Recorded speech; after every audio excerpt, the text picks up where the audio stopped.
Noong unang panahon sa isang malayong nayon ay may isang dalaga na nagngangalang Rosa na kilala dahil sa natatangi nitong ganda at dahil na rin sa kanyang mapupulang mga pisngi, kung kaya't pinagkakaguluhan si Rosa ng mga kalalakihan.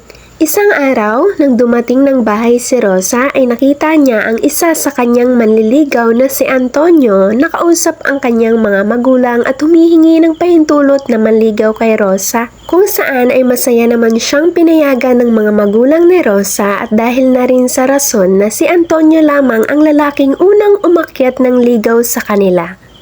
Ang kinakailangan lang naman na gawin ni Antonio ay ang mapatunayan ang sarili kay Rosa at pasayahin ito.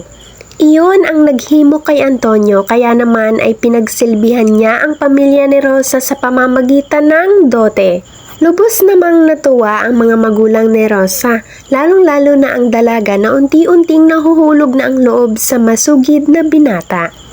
Sa araw na kung saan ay dapat sanang sagutin ni Rosa ang kanyang manliligaw ay doon rin siya labis na nagtaka kung bakit wala pa ito. Doon din niya nalaman na pinaglalaroan lang pala siya ni Antonio nang marinig niya ito habang kausap ang kanyang mga kaibigan.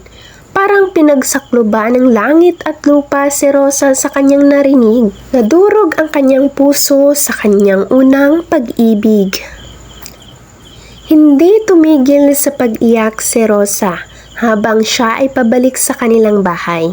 Nag-aalala naman siyang tinanong ng kanyang mga magulang pero hindi sumagot ang dalaga. Kinabukasan ay hindi na nakita si Rosa at pati na rin sa mga sumunod na araw.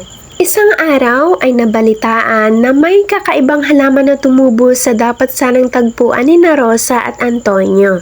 Tinawag ang halaman na rosas dahil ang pulang kulay ng bulaklak ay nagsisilbing paalala sa mga mapupulang pisngi ni Rosa. Ang naiiba lamang ay ang tinik na napapalibot sa halaman na nagsasabing walang sinuman ang makakakuha sa magandang bulaklak na hindi nasasaktan. Ang mga aral sa kwento: una, pagdating sa pag-ibig ay hindi dapat pinaglalaruan ang puso ng kahit sino man dahil maaari itong magdulot ng puot sa damdamin ng taong nasaktan. Pangalawa, kilalaning mabuti ang taong nais pag-alayan ng iyong pag-ibig. Hindi kailangang magmadali, salip ay hilingin at ipanalangin sa Diyos na ibigay sa iyo ang tamang lalaki o babae sa tamang panahon. Dito na po nagtatapos ang ating kwento mga kabinibini, ang alamat ng Rosas. Please like and subscribe. Maraming salamat po sa pagkikinig at panonood. Mag-iingat po kayo. God bless!